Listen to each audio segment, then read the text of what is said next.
The biggest panel of D23 has come and gone, and we've gotten some new announcements and a ton of updates on the various projects across the current Disney resorts. It was a long show though, so let's go ahead and get started. The first thing to note is Disneyland Abu Dhabi is still happening, though we didn't get any more details. The first actual announcement of the show though was that the Imagineering story is getting a second season in 2028. There was a brief look at the 1980 scene from the refurbished Carousel of Progress, with it being announced that Jamie Lee Curtis is voicing Sarah and Bryan Cranston is voicing Jim, or as Disney called them, Mom and Dad. Remember Dreams Come True returns to Disneyland, and the original World of Color returns to Disney California Adventure, both in February 2027, and just in time for summer, the Magic Happens Parade returns to Disneyland. Something I don't think anyone would have expected is that over in Disneyland Paris, Hyperspace Mountain is being returned to the original Jules Verne styled Space Mountain Terra a la Lune, which translates to Space Mountain from the Earth to the Moon. Along with the original look, the soundtrack is also returning, though both are stated to have an updated feel. Space Mountain Earthrise at Tokyo Disneyland was briefly mentioned, though this was shown more in the outside panels from what I heard. It is really cool looking though, and we should probably steal it, but we won't. We're not allowed to. Back stateside, Spaceship Earth at Epcot is once again slated for a refurbishment. This refurb is planned to change the attraction from a focus on communication to human connection. As of now, there's no closing date for the current version.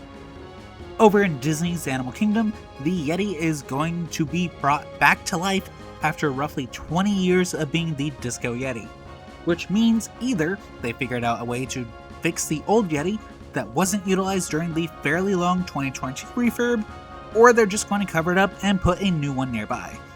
I still stand by what I heard on my tour during my professional internship, which was one of the project engineers saying that they'd have to take apart the mountain. Is that true? I don't know, maybe he was listening to the rumor like everyone else, but it's what I was told by an engineer working the project, and I'm going to believe my first-hand account.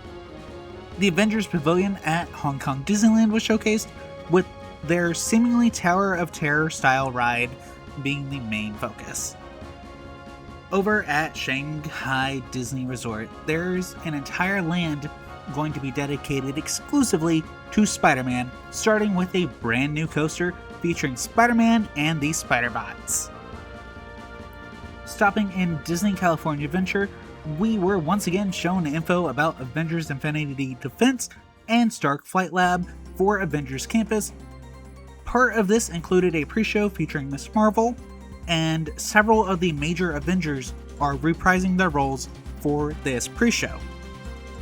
Back to DAC, we have had Harrison Ford confirm that he will be the face for Indiana Jones on the new attraction, which has been given the name Indiana Jones and the Myth of the Jade Serpent, which will feature Indy going on a time-traveling adventure and coming face-to-face with a Sukan, which is the aforementioned giant serpent.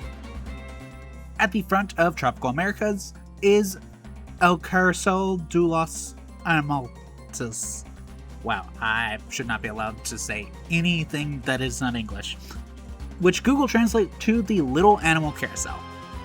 This features 21 animal characters from across Disney and Pixar movies. The major Encanto attraction, which is replacing Chester and Hester's Dino-Rama, is Antonio's Festa de Encanto. This features all the voice cast from the movie and is slated to have some pretty set pieces with over 50 animals in the attraction. It is very important for Disney to note that there is no height requirement on the ride. Back in DCA, we were shown concept art for the Coco attraction, which still seems similar to Grand Fiesta Tour starring the Three Caballeros in Epcot. As with Encanto, there will not be a height requirement on this attraction. Honestly, I'm not surprised by that. Now, let's get digital for the Wreck-It Ralph replacement of Buzz Lightyear Astro Blasters at Tokyo Disneyland, which is now titled Sugar Rush Sweet Rescue. This will open in spring 2027. Here's a short summary by Fix-It Felix himself. But you have to promise, Neil, this stays between you, me, and my 14,000 new friends. And everyone watching on Disney+. Yes, them too. All right, this ride is going to transport you into the world of Wreck-It Ralph, where you have to help Ralph and Vanellope by restoring the sugar bugs to their original forms. Oh, what's a sugar bug? Something that needs to be restored to its original form.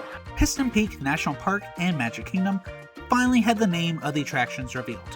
The smaller attraction is Miss Fritter's Daredevil Spin-Along, and the larger attraction is Ridge Run Rally, which is going to go through the new mini land.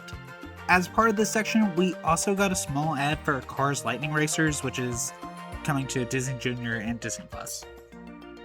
The previously announced Lion King Log Flume ride at Disneyland Paris will feature a scene of Scar and has been once again confirmed to be based on the original animated classic and not the live-action version. As stated in previous announcements, Disney Cruise Line is expanding the fleet up to 13 ships over the next several years. The big announcement here was that the new ship, the Disney Believe, will have Tinkerbell on the bow, Woody and Buzz on the stern, and Moana in the atrium. This ship will also be a new size, which is between the Magic/Wonder and the Dream/Fantasy. Monstropolis will be opening next year, 2027, in phases with the brand new show Welcome to Monstropolis at the Globe Theater, which replaces Muppet Vision 3D. Archie's Scare Pig Pizza will replace Pizza Rizzo, and Harryhausen's will replace Mama Melrose. Archie's will feature the Monsters University Alumni Club, though that's likely just set dressing for the second floor. We were also shown a concept video for the Door Coaster, which will suspend guests 40 feet in the air. Villains Land is the official name of the new Villains-themed land coming to Magic Kingdom. The major attraction here is a roller coaster featuring Maleficent's castle, and the other attraction is a dark ride featuring the Magic Mirror looking in on various villains. So kind of similar conceptually to Villains Unfairly Ever After at Hollywood Studios, but as a dark ride and without the Mistress of All Evil stealing the show. The land focuses on a broken wishing well, which is powering the villains to create their lairs in this corrupted area. And some of the villains that were confirmed to be in the land are Cruella, Evil Queen, and Dr. Facilier. And Maleficent, if that wasn't clear, I guess. In a startling change, Disneyland's Tomorrowland is getting a reimagining, which is jumping the line ahead of the Avatar experience that was supposed to come to Disneyland Resort. This will feature new attractions and new open spaces, and is the first major refurb the land has gotten since 1998. And the last announcement of the night had Neil Patrick Harris return as Dreamfinder with Figment to cap off the show with a hint of a long-awaited refurbishment of Journey into Imagination with Figment. This seems to be in early planning though, almost as if they made the decision very late, since they didn't even have art for the article following the announcement. A post-show announcement was that Disneyland Paris will receive a new daytime parade in 2028 featuring the Power of Dreams. That was quite the show, though honestly, kind of a weak first showing for Josh D'Amaro's first D23 as CEO, since most of these were updates on previous announcements. Neil Patrick Harris killed it as the host, and there were some genuinely funny moments throughout the event, but I don't know, it kind of feels like there should have been a properly new attraction announced for the States, just to give D'Amaro something big to fully call his own. But maybe there's something in the works later, who knows? I guess we'll see later on. Anyways, thank you so much for watching, and I hope to see you again, so make sure to subscribe if you enjoyed, and yeah, I'll see you real soon. Bye!